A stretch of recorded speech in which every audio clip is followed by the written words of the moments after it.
Hello, everybody, and welcome to another exciting episode of the Greek So Let's Talk About It podcast. You guys know what it is. This is Tony Lynch. I am the host of the podcast, and yes, we are your number one podcast for bringing you stories around death, dying, and grief, all the messiness that comes in between, with some amazing people out here doing some amazing things, changing people's lives one heartbeat at a time. Now, before I bring on my next guest, I would like to say that if this is your first time tuning in, do me a favor, head on over to the YouTube channel, hit that subscribe button, hit that bell notification so you'll be notified every time that we drop a new episode. But most importantly, maybe you know someone who could benefit from the conversations that we have. Do me a favor and share this with them. This is a live stream. So if you have any questions or comments for either myself or my guests, please put them in the comment section and we'll be sure to answer them as we go. One other thing I got to mention before I bring on my guests, this is for educational purposes only. Now, guys, without further ado, help me welcome my next guest, Tayler Robinson. Tay, how you doing? Hey, I'm great. How are you? I'm doing amazing. I'm doing amazing. Welcome to the show. Thank you so much for having me. I'm really excited about our talk and also just thank you for the work that you're doing because it's definitely needed. I definitely appreciate that. I definitely appreciate that. Now, before we get started, introduce yourself to the audience. Tell people who you are, where you're from, and about the work that you do. Yeah, absolutely. I am Marie Robinson. I'm an ADHD business coach. I also am the co-founder of Kairos Media. We're a multimedia company specializing in podcast production, management, as well as photography and videography. I am based here in San Antonio, Texas. Me and my husband Teddy, and we love working with founders, entrepreneurs to help build their brands through storytelling. I love that. I love that. And thank you for the work that you do. Storytelling is the best way to connect with people, but Mhm. also it's a really good way of helping people understand that they're not by themselves, right? Yeah, It is a I great, think that yeah. that is so important. Um, and people don't realize really the brand is you, and um, you can build it to wherever it is that you want to. You are the expert on your story, and that's how you build community around your brand and whatever that you're doing. Yes, I love that. It looks like you got your best friend in here, Bree. Thanks to you, girl. Thank you Thank for you for joining us, coming. Bree. And everyone else on Instagram, Facebook, and YouTube. Thank you guys for tuning in as well. And again, if you guys have any questions or comments, put them in the comment section. Now, let's get this thing started. How did you get Yeah. into this work?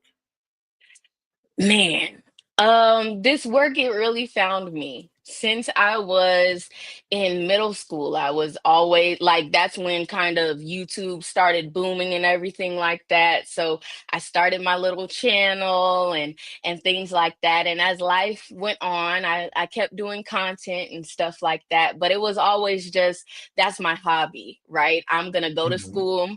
I'm gonna go to law school and I'm gonna be a lawyer and that's what I'm gonna do, right? So I went to college. Shout out to UNT, Go Mean Green, University of North Texas, and I Okay. graduated with my bachelor's in criminal justice as well as political science. And from when I was graduating, I did not know what I was going to do. My backup plan was, hey, if push comes to shove, if I don't pass this LSAT, if I don't get into law school, I'm going to go to the military and just figure it out. Okay. and Okay. what happened was is I got an amazing internship at the Dallas Entrepreneur Center. I worked there for about 2 or 3 years. Well, the internship turned into a full-time, my first real full-time big girl job. and Okay. so I worked with entrepreneurs there. And I absolutely loved it. So that's how I grew my love for the startup space and how I really built my network there. And then from there, human resources kind of found me. One day, we were based out of the Redbird Mall in Oak Cliff, Texas. Shout out to Oak Cliff. All But right. one day, the founder and COO of call center based out of Atlanta. She came in, and I talked with her for a little bit, and she said, "Hey, we're starting up our Dallas location, just across the hall, and I would love to have you come in and be our HR specialist." So I had no HR experience. I came in and I did that, and I ended up having about a 5 year stint in HR, doing recruiting and things like that, going from company to company, until I found the company for me, or the one that I thought was for me. I loved that job. It was everything that I needed, all of the income that I was looking for, and then some. I loved my team and the flexibility, all of that good stuff. I loved it. And one day, out of the blue, in November of 2023, my boss called me and said, "Hey, I'm sorry, but we're laying you off." Half of the HR department was cleared out like that in one day. Ooh. So the day before that was a Wednesday. I had my performance evaluation with my boss. Everything was great. I was one of the top performers on the team, and everything was hit. Perfect, right? I was a superstar. And then the next day, like, that rug just got pulled from underneath me. Okay. And I really didn't know what to do. I was freaking out. The holidays were coming up. I'm losing this job out of nowhere that I had no, control over, even though I was doing amazing. So I went back on my job search. I didn't find the right job for me after interview. And that's what my job was, right? Recruiting, and talent acquisition, right? So I did Mhm. amazing. I had my mentors, I had my coaches, I was doing all of the work, and I could never find a position that was for me. I was getting offers, but not the ones for me. So my husband said, "You know what? Well, maybe it's time for you to, get into that content thing." We had started our podcast studio and everything, but we weren't doing it full time. And he said, "You know what? Let's go ahead and let's start this thing." So I was able to do that, and it was really a blessing. While he was working, I was able to build this business, and then he was able to come off of his 9 to 5 job to come and tackle this thing with me. So I know that's kind of a long way about it. Mhm. But really, it was a godsend. It was me going the long way around to get right where I need to be. And the amazing thing, I was talking with a friend a few weeks ago, and she was like, "What's the goal? What's the dream? What's next for you?" And I was finally able to say, "You know what? I'm living the dream right now. This is the dream. This is what I'm meant to do. I feel most, prepared here. I feel my purpose and fulfillment here. Mhm. And I'm finally in the place that I need to be." Okay. Man, I love that, right? And I want to give a huge shout out to you. Got a couple of your friends here. You got Dee. You got Dee Moore here. You know what I'm saying? They're like, hey, we're both here. You know what I'm saying? We have a Both of long my time. best friends, they were both We my got maids of honor in our wedding. okay. We got Rachel Bryan here. Thank you for always showing up, Rachel. You already know nothing but love. Um, and she says, "Pop off, queen off the times. The long way is the right way." And most people give up. Way too early. You got that right. And that Yeah. was, you know what? She actually took the words out of my mouth. You know what I'm saying? So great minds always think alike. Because I was going to say, that long way, that Hmm. um, that long way is the best way. and Yeah. and and when I say that, I say from experience, because and I'm not saying anything that you don't already know, right? You know what I'm Right. saying? That long way will teach you things that the short way don't teach you. It will Yeah. put you in positions that make you question whether or not if you want to do it. And I'm glad that you never gave up. I really am. Yeah. I'm so glad that you never gave up, because if you would have gave up, I don't think we'd be talking today. At So, all. what I'm saying? Big shout out to you and your husband, you being able to you hold it down and do what you need to do and give a way for him to be able to come in and alongside of you. That's a beautiful thing. That's what you call Yeah. teamwork. Now, Yeah. yeah. How did the ADHD thing come in? Yeah. I was diagnosed with ADHD in adulthood a couple of years ago. I was one of those kids where I always excelled in school. Mhm, And that was never an issue for me. But after kind of getting into college and getting into the swing of things and realizing that, okay, it's taking me a little bit longer than other people to kind of get this paper done, or I'm exerting a lot of energy to try and focus on this assignment or this task. mhm, Or things like I would have to sit at the front of the class because if I was in the back of the class, I wasn't going to retain anything. So I was that student who did what I needed to do in order to be successful. And because of that, no fault to my parents or my family or myself, because it wasn't anything wrong. It was just I'm always tired after doing something, or it takes me 3 days instead of one day to focus okay, on stuff, right? And so one day I decided, I'm gonna go to therapy. It's free with school and everything like that. I'll go ahead and go. And I was talking to my therapist about these things, and she was like, you know what? I want you to, see a psychiatrist, and I want you to get tested for ADHD because not because there's something wrong with you, but because there are other tools that you might be able to use in order to, be able to keep up your momentum that you have and keep the quality of work that you have, but not mhm, be tiring yourself out and burning out every day. So, okay.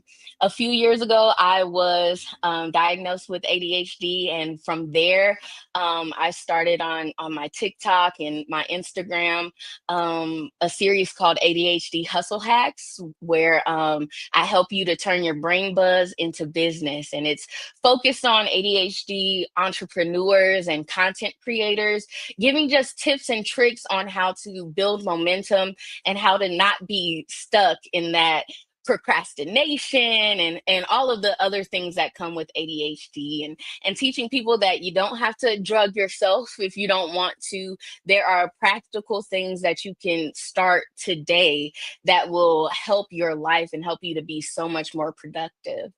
So that's kind of how it came about. And it's been a really interesting journey, but it's made everything that I've experienced in my life as far as work and school kind of make more sense.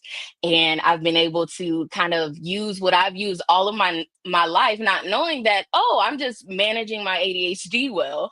And Right. share that with other people who might think, oh, I have ADHD, there's something wrong with me, I'm not going to be able to accomplish this or that.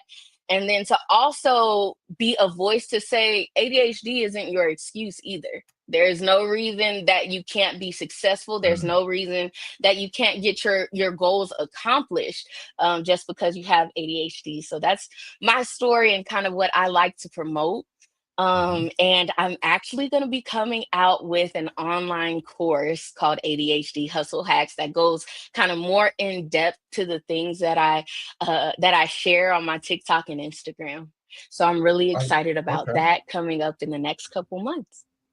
Okay, I love that. I love that, which leads me to my next question, right? Because Yeah. as you was talking about that, I love the fact that you were that you said that you were just managing your ADHD, right? Because I think Hmm. intuitively we know what to do, just like anything, Yeah. right? Intuitively, our body will say, "Hey, do this," and we Hmm. oftentimes don't pay attention to it, right? Right. And we go against it because it may be something that you may not you may not be familiar with it. You go, I'm Hmm. not doing that. I'm gonna go grab this over here, and it will increase that anxiety level that you may be Yes. experiencing with ADHD. And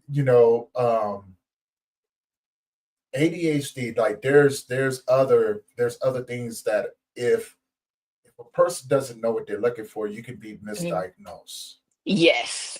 right? You Yes. could be And really, e- yeah. especially in men and boys. And then Hmm. for women and girls, it's often passed up and not diagnosed, because ADHD looks different in women than it does in men, in girls than it is in boys. So a lot of women go throughout life with that added anxiety, thinking that something is wrong with them, and it's like, no, you have ADHD, and that's okay.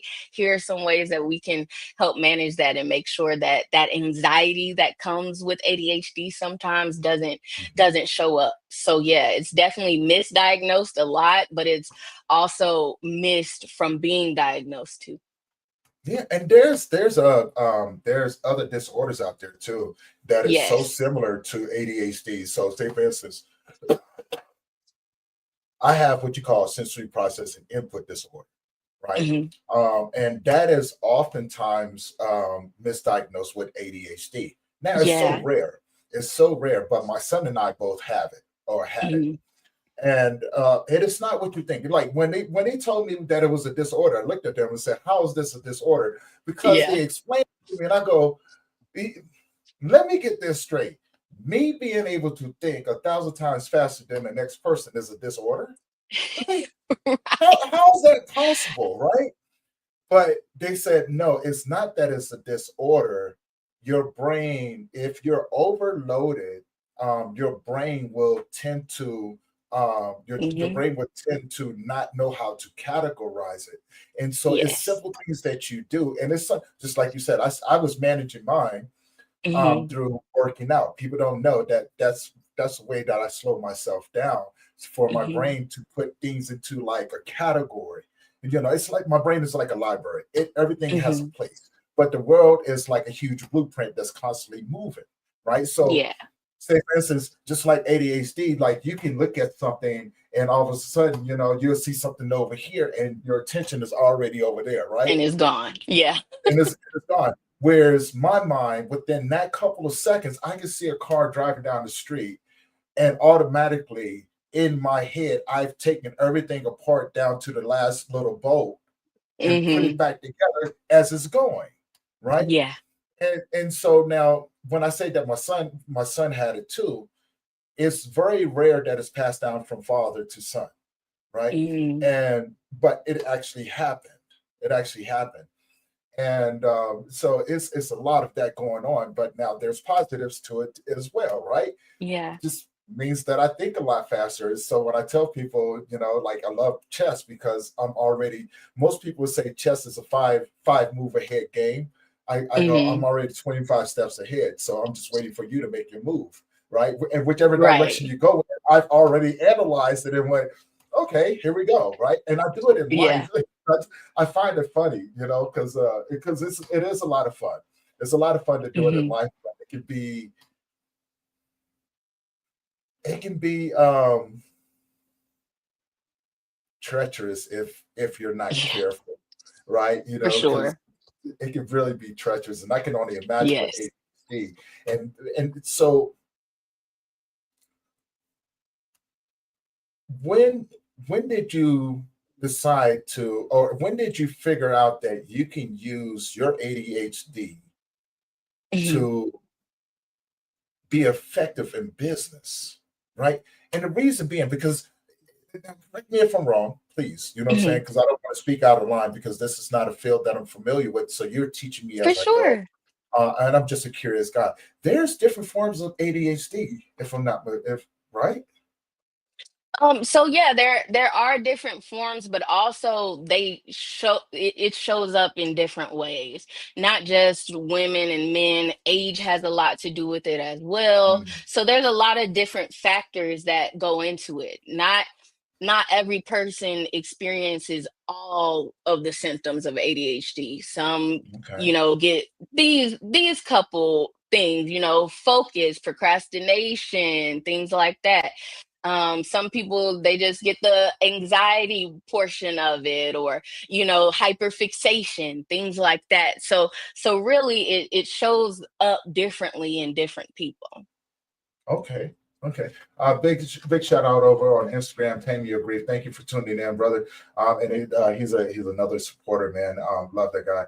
And he says we all have something that we have to learn how to Yes. manage, and our disorders are often our superpowers as well.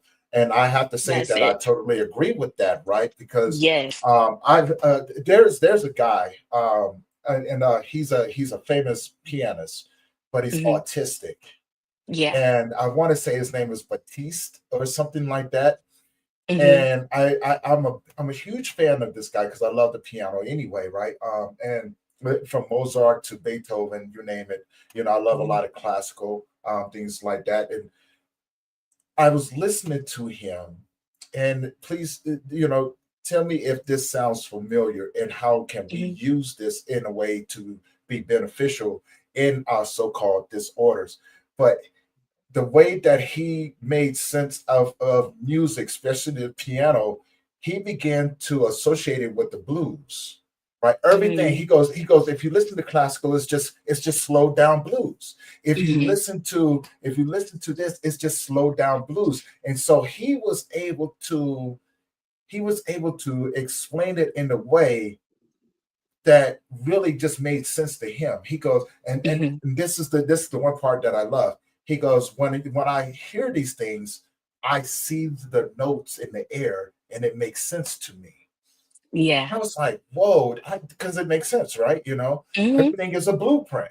And so when he Right. said that, I was like, I do the same thing, except for everything is like a moving blueprint. It's like, oh, okay, so Hmm. yeah. So when you have something like that, how do you take an approach to help people once you figure out what it is? How do Hmm. you take that approach to help people use that in a way to help them in business? Well, the fact that they want to be in business or that they have a business already means that they need to be in business. They Mhm, have some type of talent, they have some type of skill that it or service that it is that they want to promote and sell.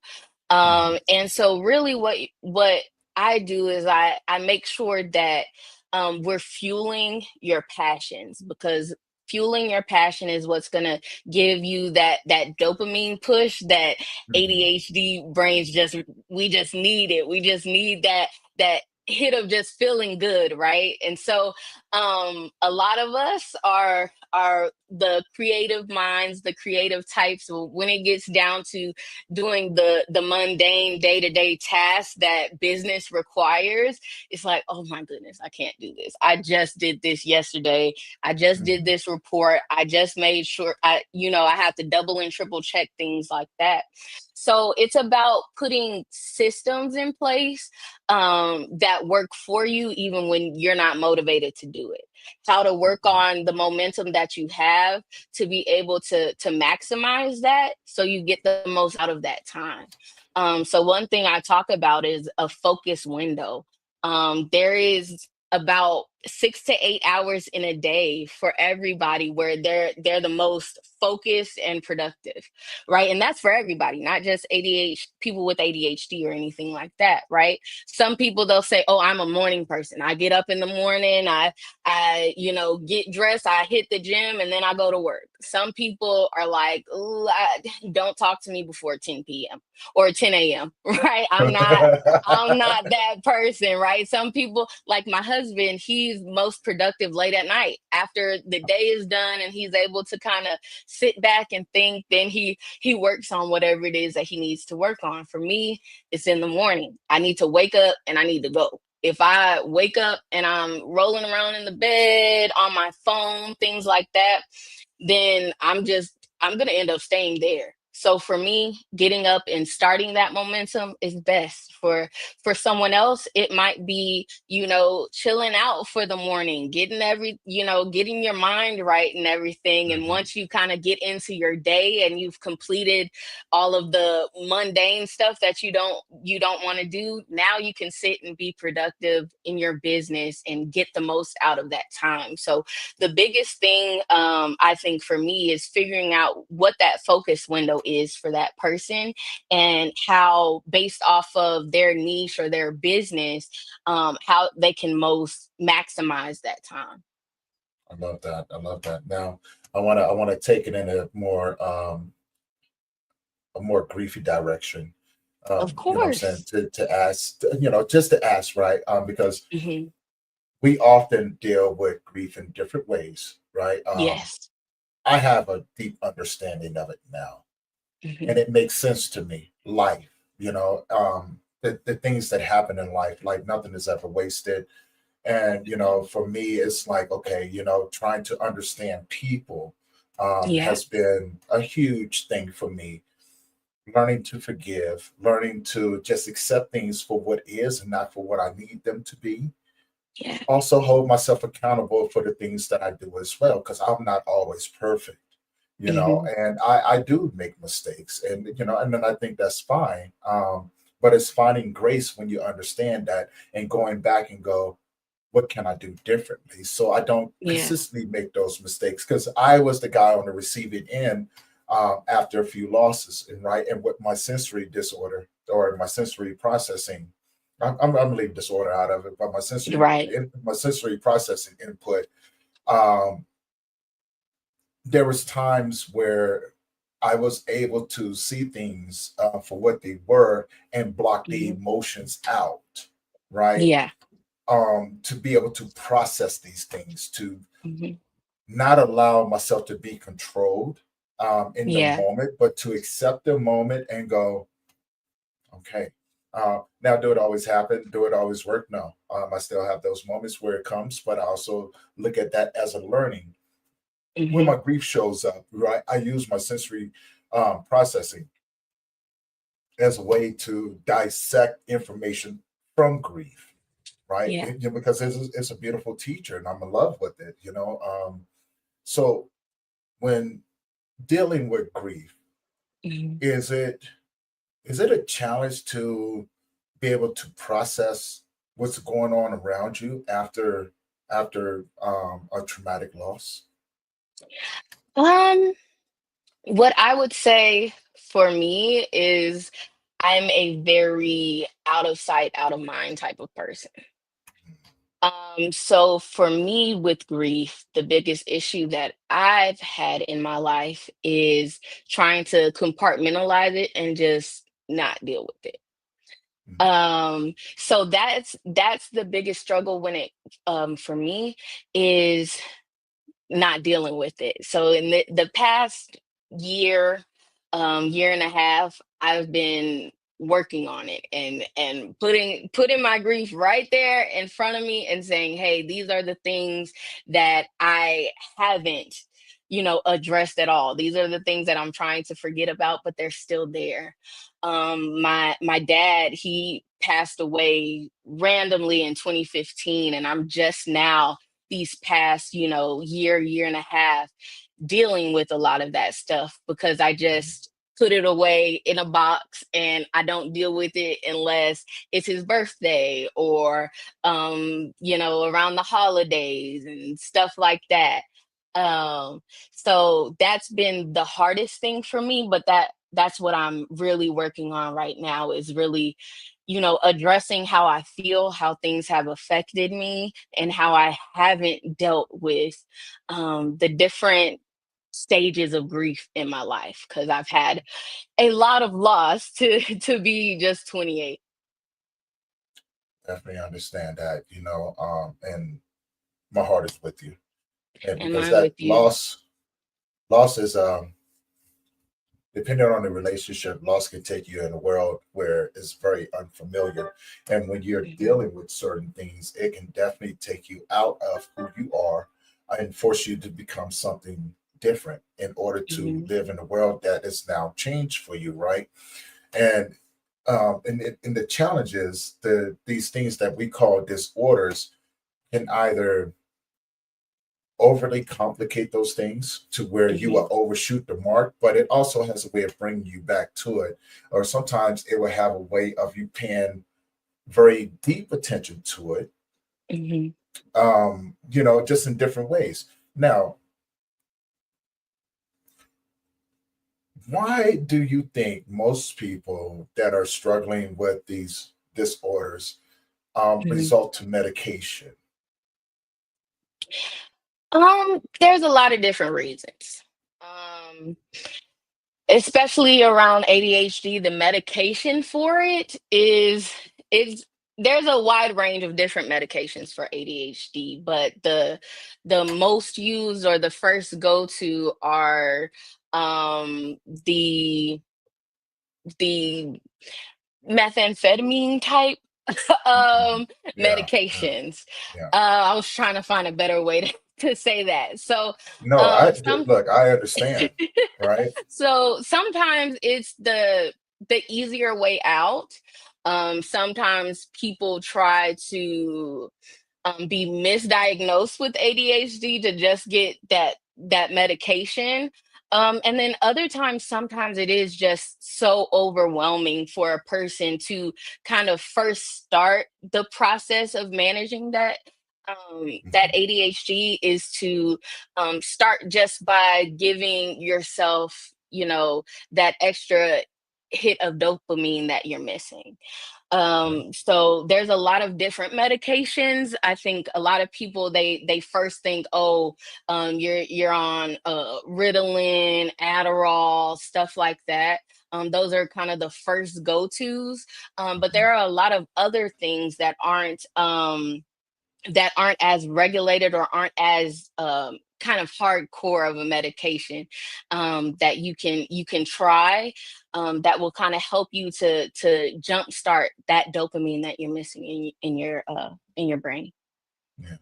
I want to pose a question to the audience as well, and maybe you can chime in. But I'm also Mhm. going to talk about the comment that we got on Instagram. So, to the audience, people listening in, do you know anyone with ADHD? That and if you do, what are some of the things that you see that they struggle with on a day-to-day basis with dealing with things, and how do you show up with them? That is the question. And so on Instagram, Tame Your Grief says we are all on our grief, all on our own grief schedule. One Yeah. thing they learned was that grief will wait for us unless we process it. It would just wait for us and show up at unexpected times. Ooh, Yes. you're absolutely right. And again, I've been doing this work almost 7 years now, and I Hmm. still have days, right? I still have days where I have to shut the Yeah. world out. I have to shut people out, and sometimes it can seem as if I'm very distant, and and it's hard for me to explain to people like I'm not being distant. The one thing about grief, and please chime in or let me know what you think Yeah. about this. Grief is needy, right? Grief is selfish. Grief wants Hmm. you all to itself. So when it Hmm. shows up, it doesn't care if you're with anyone. It's like an individual that wants your world to revolve around them, right? It says, Hmm. hey, no, I'm over here, and regardless of all of that, but you're gonna have to pay some attention to me, right? You know, Hmm. it'd just be all like, "Nyeh, nyeh, nyeh, nyeh, nyeh," and then you're just like, why are you doing this, right? And grief is like, because I don't Hmm. care, right? Like it's all about me right now. It sounds funny when I say that, right? But it's the It's truth. so true. It is so true. Grief is Ooh, like you're having an amazing day, the best day of your life, and it's like, "Poop, don't you wish your dad was here to experience this day with you? He's not here, uh-huh, so you should be sad. You should be crying right now. You don't deserve to be happy right now. Why? Because your dad's not here." mm, And grief is so disrespectful when you ooh, when you ooh. don't address it. Grief will be disrespectful, okay? It will be in your face right there, not Oh, caring about what you grief don't care if you got no kids, grief don't care if you got a career or job, grief don't care that you got bills to pay and you got to get out the bed. Grief does not care about you at all. none. Grief is not linear. It appears in many ways, and it's imperative that we process and learn from it. Yes, totally, totally. Look, For sure. that's one of the first things that I learned when I got into this field. So, for those that Mhm. don't know, I'm a men's grief coach and have been for almost 7 years. And that's how I got into podcasting. I write programs, create an atmosphere for men to be able to come in and navigate this world. And I when I tell people this, oftentimes people look at me strange, but Grief is my first love. It is the one thing in this world that has never left me, but it's been the Mm, best teacher, and to a point to where when it shows up, I respect it because it can be disrespectful, right? yeah. But what I found was is that when it does show up, no matter where I'm at, no matter who I'm with, I will excuse myself with them, Yeah. and I will sit down and go into a place inside of my mind where I can just sit with it and be at peace with it, Yeah. to where it's not totally disrespectful, because I will slow that hurricane down and I will look Hmm. for the things that's sticking out that maybe I haven't addressed. And so, Yeah. and once I get it, I open it up and I go, oh, okay, this is what I need to work on. I Hmm. process that information, close the box, and put it back into that hurricane. And Yeah. once I put it in, it disappears. You know, the one thing that I notice when you're in the hurricane of grief, if you're not careful, the things that Mm. you have not addressed will knock you around. Yes. Yeah, because it's Hmm. revealing, and that's what we call the healing process. It is, Yeah. it is, and it's hard, it's hurtful, but it's truthful because it makes Yeah. you look yourself in the mirror and go, "Who am I becoming?" Hmm. And then you have to be willing to go through the process of becoming the new version of yourself, right? Yes. And this is why it's not linear, because you're constantly growing and you're constantly healing. And you will get to a place of acceptance, or Yeah. I really don't like to use the word acceptance.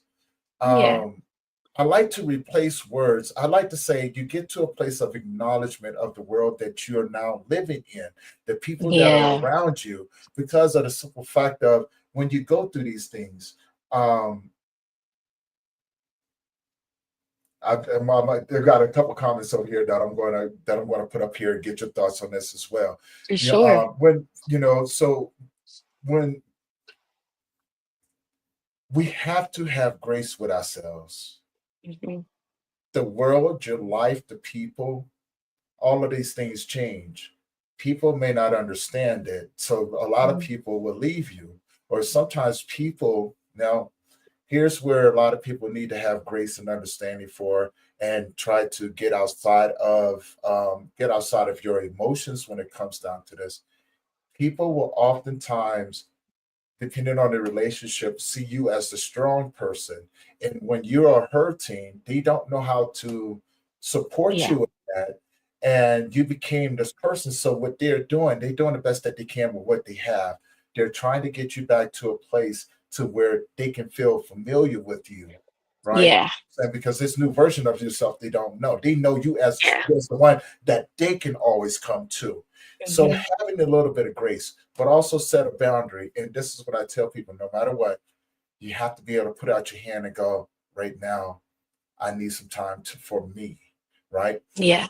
They may or may not understand, and that's totally fine. They may or may not stay around. Guess what? It's totally fine. It is not Yeah. their place right now for that path. You have not gotten Hmm. to a place to where you can accept them looking at you the way that they are, and it's going to take a little bit of time for them to adjust to you in this new norm that you have now ventured into. So we got a few comments up here. Tame Your Grief on Instagram.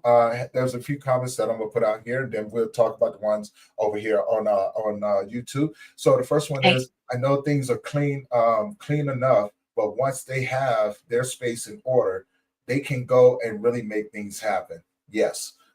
So that's the first comment. What are your Hmm. thoughts? Read it one more time. Yes, they know things are clean enough, but once they have their space in order, they can go and really make things happen. Talking about grief or ADHD. Both. We can associate Both. them both. Yeah, we Yeah. can add those two in, because I think this is a really good combination that people oftentimes do not think about. So this is Yeah. taking us outside of that box a lot Hmm. more to be able to add in those different elements, right? Yeah, absolutely. And when it comes to to grief with ADHD, a lot of times there's a lot of different thoughts going on. There's a lot of different issues. There's a lot of different things that we can be more sensitive to. And because of that, that grief, it can paralyze us so much in a sense of that it overtakes us. That's all that we can think about, no matter what. I like to call them squirrel moments, when you lose your focus. No matter what squirrel moment it is, it's like, wow, grief grief is here too. Wow. Like for me, Mhm. any type of random thought that I would think that I could compare to my dad or my grandfather, or whoever it is that has passed that I love, Mhm. it showed up in my life a lot. And that turned into, for me, a lot of self-sabotage, not getting out of the bed and not cleaning up, not getting out of the bed and going to work or doing what it is that I need to be doing, taking a shower, whatever those things may be. And so anxiety creeps in around that, depression can creep in around that, more so for that person with ADHD than someone who might be neurotypical. But the other problem that comes in as well is that out of sight, out of mind mentality too. We can cut it off like that because we're just we're just gonna self-medicate with this or with that, or we're going Mhm.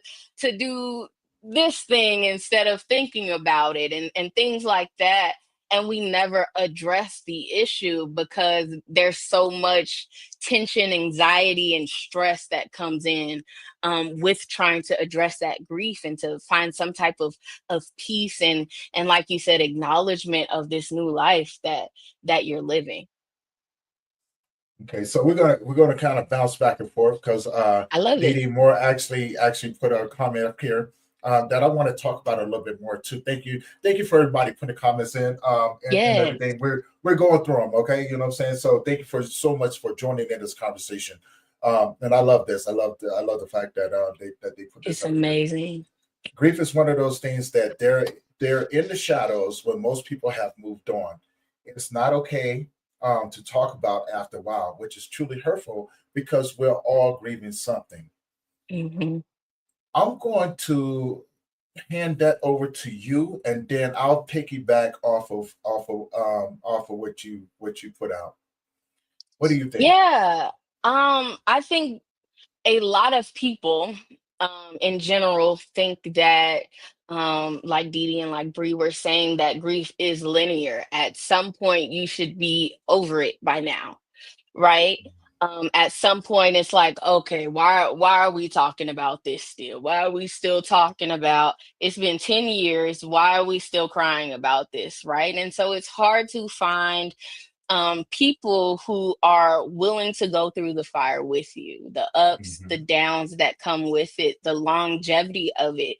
When you lose somebody in your life, that loss lasts for the rest of your life, right? And it shows up at different times, at different stages of your life. Those things show up. And so a lot of times people, here's the thing. Here's my beef with some people, and I'm gonna get on my soapbox for a second, like my All right, mom come would on do. in. If my mama is watching or watching later, she's gonna be like, "That girl sounds just like me." Here's the thing. Okay, your loved one passes, right? And everybody is texting you, messaging you on Facebook, calling, trying to figure out what happened, what are we gonna do, how can I help, do you need me to bring by some food, do you need me to help you with this and help you with that? And then the funeral happens, and everybody is there, friends, family, everybody. We're celebrating this person's life, their legacy, and what they meant to all of us. And it's amazing and great. And you feel so loved and supported. And then 2 days later, when everybody has to go back to work and get back on flights and go back to their regular lives, then you're sitting there and you're stuck.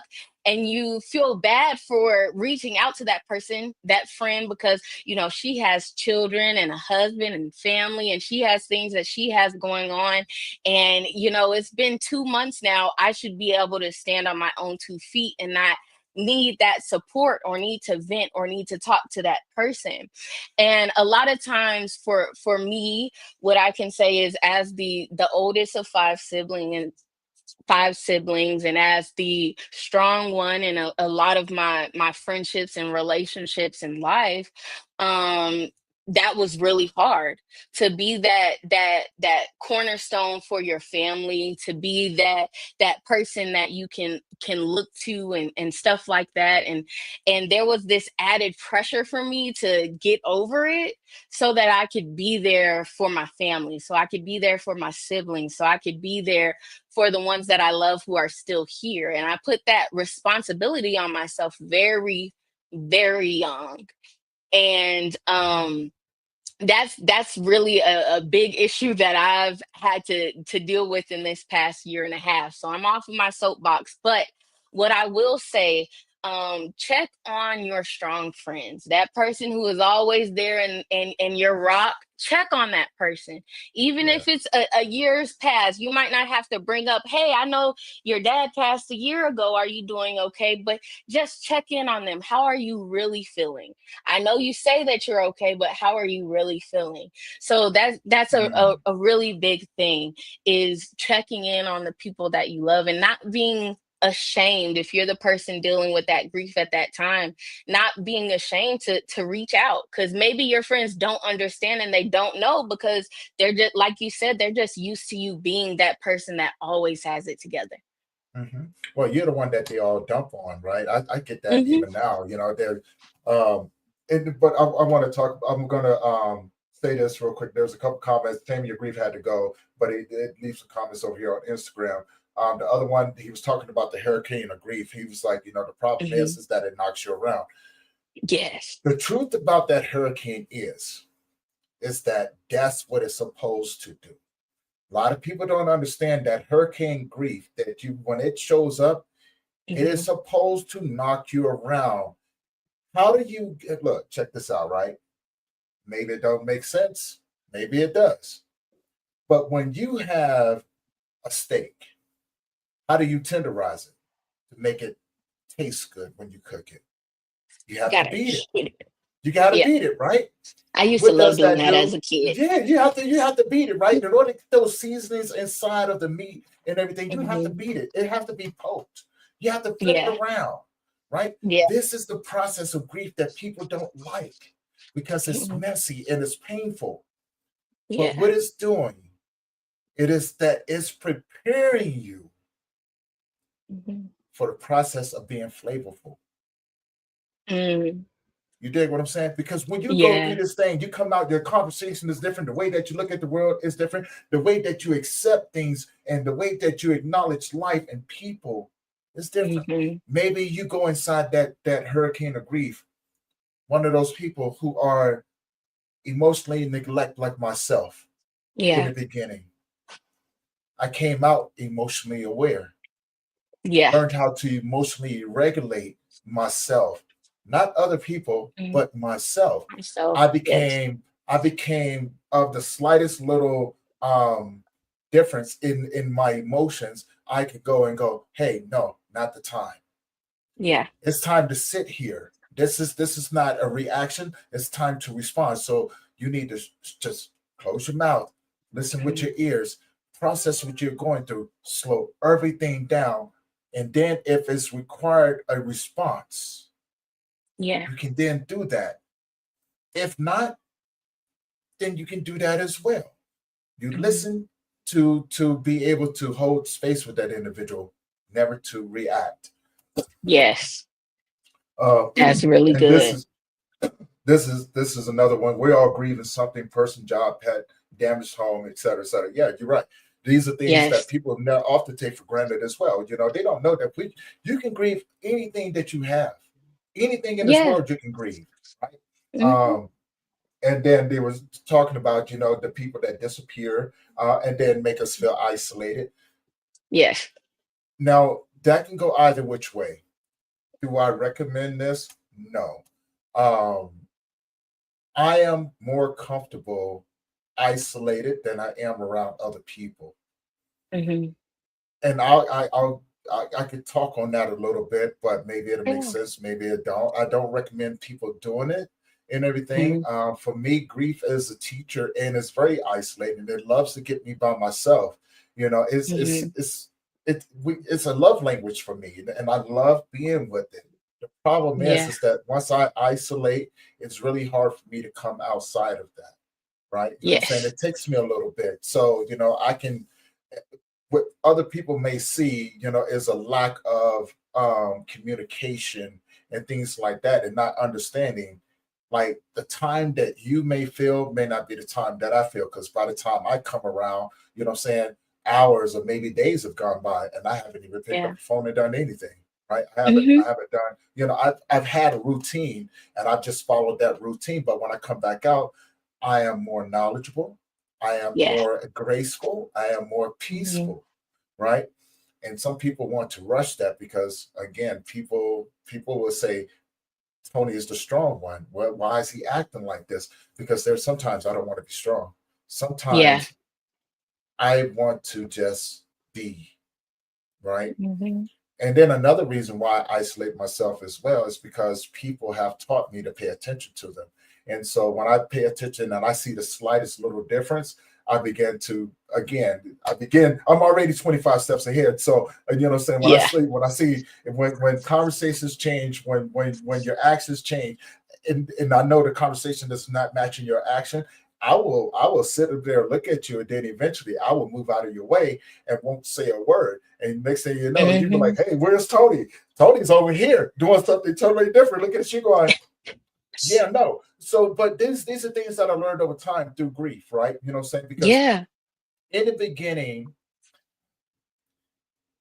when I lost my son, when my son passed Mhm. away, we had I used to take my son on play dates every Saturday, right? Every Friday we had father son dates, right? You know what I'm saying? So we would go out, we would go to eat, and then Mhm. we would go to a movie. We would come back home, sit down, and play a game. Now I wasn't into video games, but he had a little Game Boy. Although he never shared with me, I say that we played the game anyway, but I never played with him because he was selfish and everything.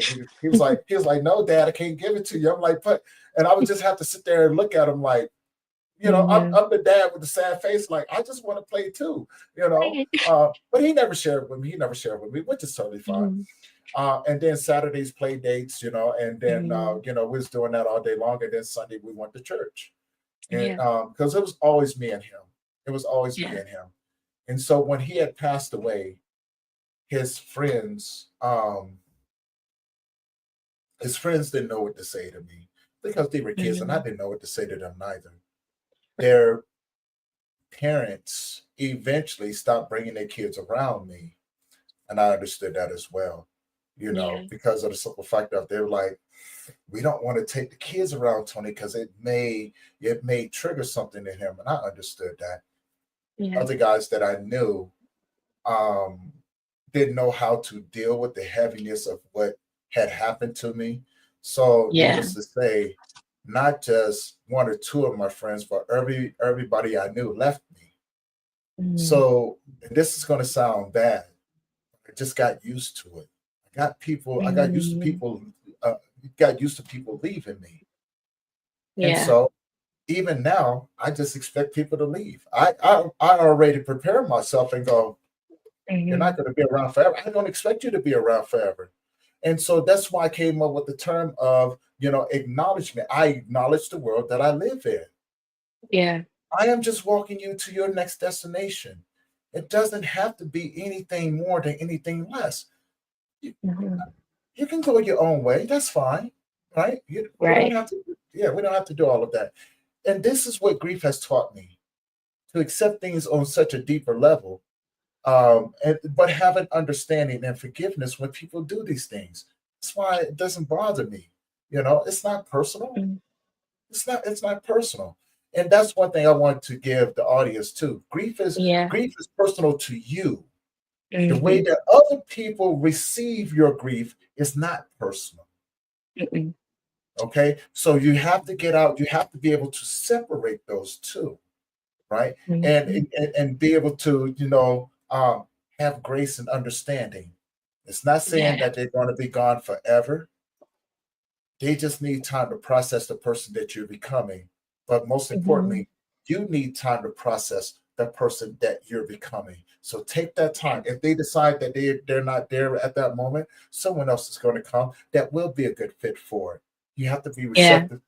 You have to be receptive to that. Things that people say to you that you may take personal. Don't. They're doing the Mm-mm. best that they can Right. with what how they understand it. Okay. And if you cannot articulate what you're going through with them, then maybe it's time for you to step aside and learn those tools. Okay. Mhm. You know what I'm saying? So this is a two-way street. You know what I'm saying? Yes. People don't know how to treat you until you tell them. Right? You know what I'm saying? And if you don't know what you mean, don't assume that the next person knows what you need.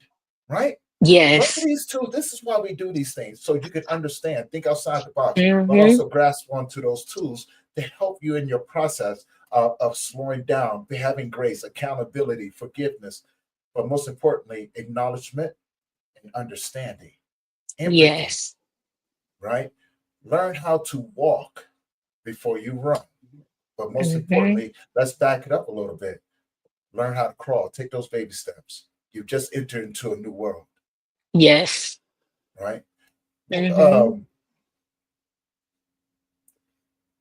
let's see, D put up another one. And so I'm gonna give this one to you. Okay. We just can't get over it. That's why it's grief, but we still feel forced to. Oh, Yeah. that can go a lot of different ways, and I got comments on that one because I got thoughts, but I'm gonna let Tay, what I'm saying, dig into that one for a bit, and I'll piggyback off of her. I think the term "get over it" is kind of misused or misplaced a lot. Mhm, Um, because there should be some type of progression as far as life still goes on. You can't sit in your grief forever and not leave your bedroom because after a while, the bills still come every single month.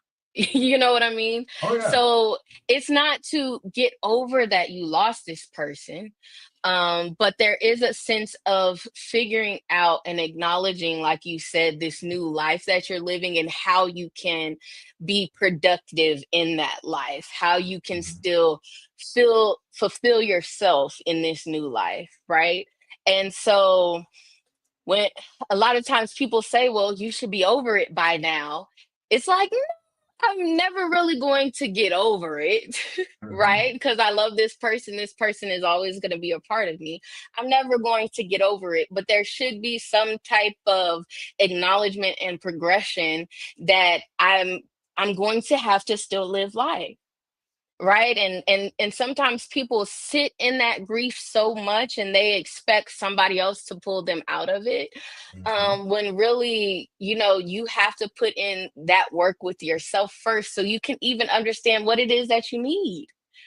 So I think it's unfair to expect people to get over that they lost this person in their lives because that's never what's going to happen. I think that's a false narrative that at some point Mhm. you just get over it and move on. And that's not what happens at all. Right. And I want to add to that because you're absolutely right. Now, see, the conversation that we're having around that, I want people to understand there's no right or wrong answers to this. No, Okay. There's no right or wrong answers to it.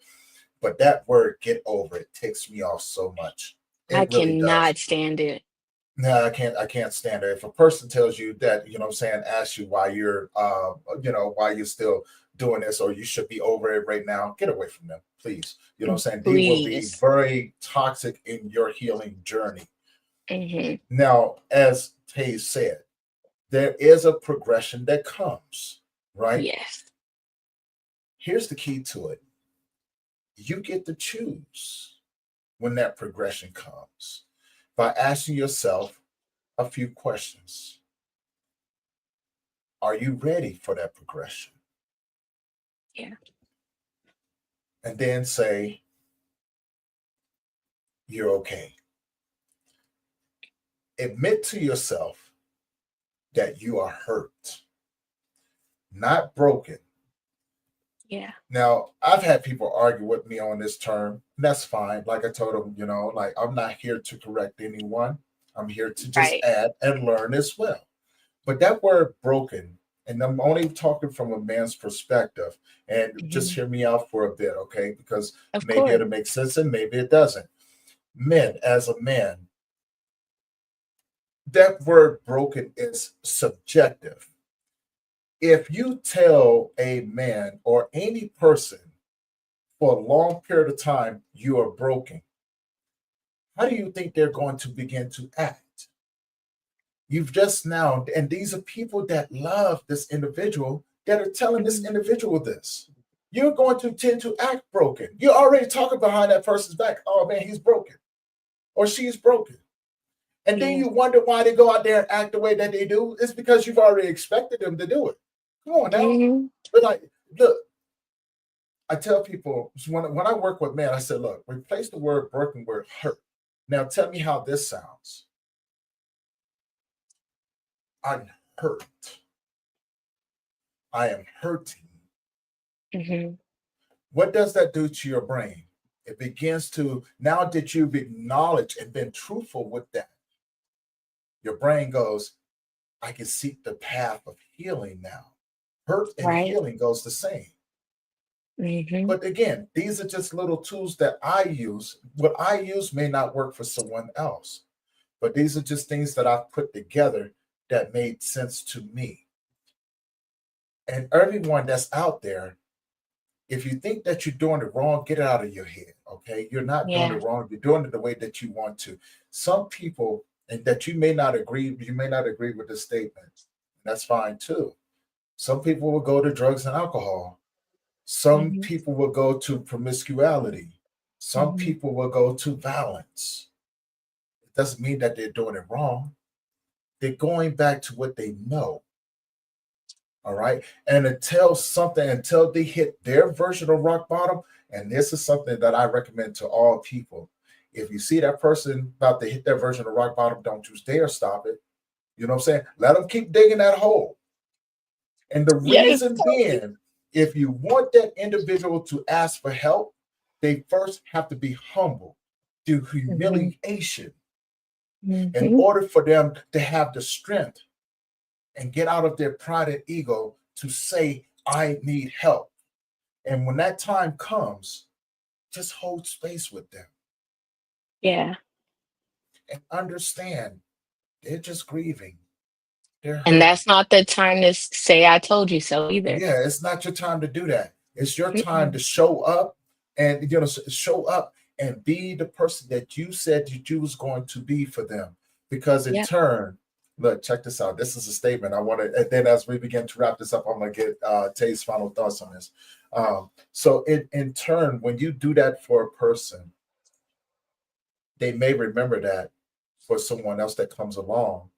They remember Mhm. that kindness that you gave them, that strength that you gave them, that faith that they didn't have, that they were able to hold on to help pull themselves out of that darkness.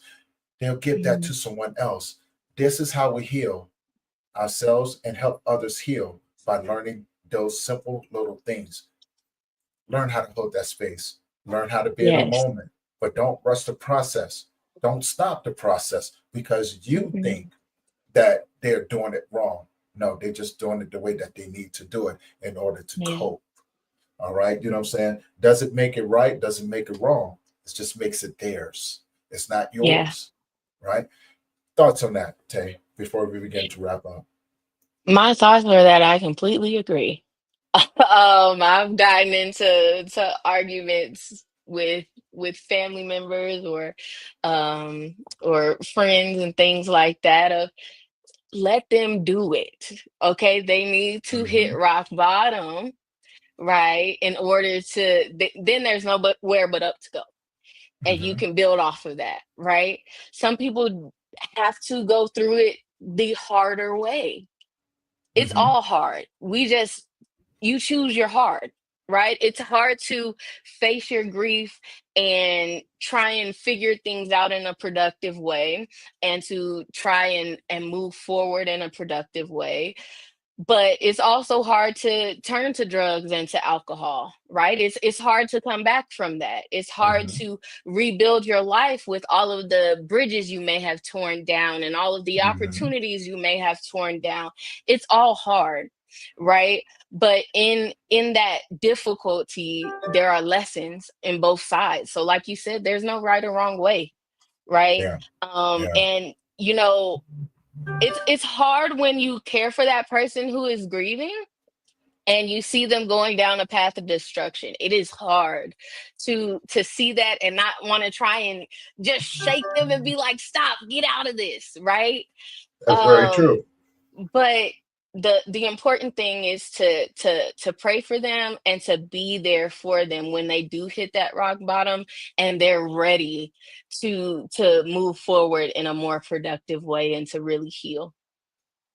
Yeah, most definitely. Those are great words. Bree, again, thank you. She says that's how some people learn. You have to let Yeah. them learn their own way.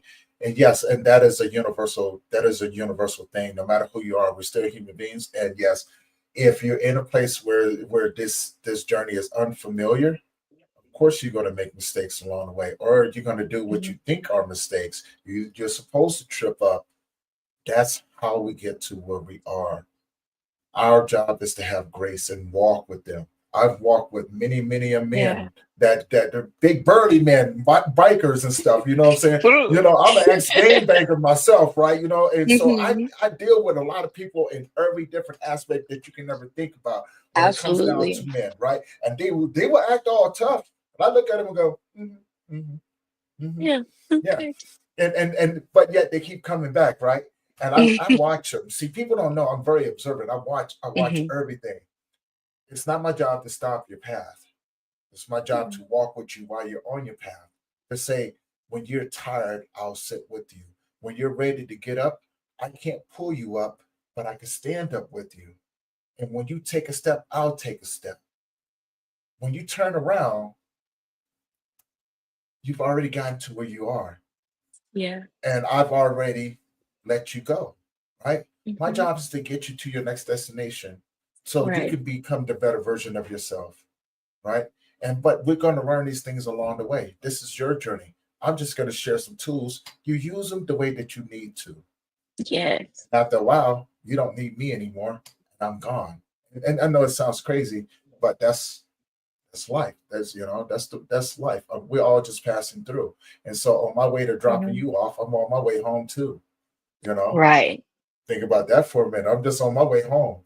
Mhm. So I want to say, first off, I want to say thank you for having this amazing conversation with me. Thank And you for it's having me. so big. Of course, and I want to be on your show too. Just so yeah, Yes, yeah, we I'm we jumping gonna on talk yours. about So that. guys, I'm going to be on hers too. So we're setting it up right behind you too. I'm going to be jumping on hers, so you guys get to learn a little bit more about my story. I'm pretty sure she's going to get it out of me anyway. You know what I'm Yes. saying? But yeah. So Tay, I got a couple questions for you. First one is, Mhm. how can people find you? How can people find me? You can find me on Instagram, TikTok, at indecisive_Tay. You can find me on YouTube, Tay Marie Robinson, or you can just look up the Dream Again podcast. That's my podcast where we talk about everything. We talk about getting your dreams to become your reality, how to build resilience, and how to set up for success to achieve your goals. So we talk to amazing people like Tony, who's going to be on our next episode. We just talk about their stories and just give inspiration to anybody who has a goal that they're trying to reach. Whether you're an entrepreneur, whether you're a content creator, whether you're working 9 to 5 and trying to get out of it, whether you love your 9 to 5 life, um, we are just there to help you reach those goals and to just come along this journey with me of dreaming again and reinventing myself. I love that. I love that. So my second question to you would be, if you had a superpower, what would it be? If I had a superpower, my superpower would probably be teleportation because I love to travel, but I hate long flights. Fair enough. Fair enough. And so my next thing is, if you can leave the audience with something, what would you leave them with? If I could leave them with something, it would be don't give up. Don't give up. You can't give up. Right where you are is right where you need to be. And the most important thing to get to where you want to be is to acknowledge where you are and what you need to do to get to that next step. And it might not be easy. And anything that's not easy, you know, 9 times out of 10 is worth having. So it's worth it. This pain or these difficulties that you're going through right now, just remember that your future self is going to thank this version of you for putting the work in. Love that. I love that. Everybody, Tay's information is in the YouTube channel description. If you guys want to know more about it, check out our YouTube channel as well. You know what I'm saying? Show that love. Head on over there, subscribe, and check out more of what she has, man. This is nothing. We didn't even scratch the tip of the iceberg when we was just talking about it, okay? Right. But Ooh, maybe one more somebody. thing. I'm Oh, yeah, sorry. oh yeah, please, please, please. I had to take the time to thank Bree and Dee Dee. Thank y'all for watching. Y'all, I've been friends with Bree for 15 years, over 15 years now. I've been friends with Dee Dee for over 10 years, and they have been two constants in my life who have Yeah, always been there for me throughout all of the loss that I've experienced. And we've been, just that unit for each other. We're all the strong person in our families and stuff. So I just want to thank y'all so much for watching, for supporting me, and just for always being there for me. Even all of the multiple rock bottoms that I've hit, y'all have always just been there with open arms. And I'm too grateful for the both of y'all for always being there. I just had to say that. no, look, that's what you're supposed to do. Um, This has been dope, man, for real. Hey, that man Ted, thank you, brother. You know what I'm saying? Thank you for tuning in as well. That's And my please, man. Thank you, babe, for oh, watching. there you go. Okay, okay, okay. I appreciate that, brother. I definitely appreciate that. And I do a daily podcast, so we got more coming. After this Yes. week, I will be taking a month off, just to go and travel, take a little bit of mental break. It's been, we've almost hit almost 1,000 podcasts, and your boy is tired. Okay, you know what I'm saying. But yeah, it's going to be a good thing because a new look is coming, and we're also getting prepared for next year's conference as well. So be sure to tune in. Tay, again, guys, give Tay a huge shout out. You know what I'm saying, for being on the Thank show. you. Check her out. Her information is there. I want to say, thank you for the opportunity, to not only have this conversation, but inviting me to be on your show as well. I can't wait to Thank see what, you. what comes out of everything. For everyone else, if you enjoy this conversation, you know what I'm saying? Thank you. And thank you for rocking with us. And but maybe if you know someone who also can benefit from the conversation that we have, please share this along with them. Other than that, people, have a blessed, amazing day. Thank you for your support. We love you, and we're out.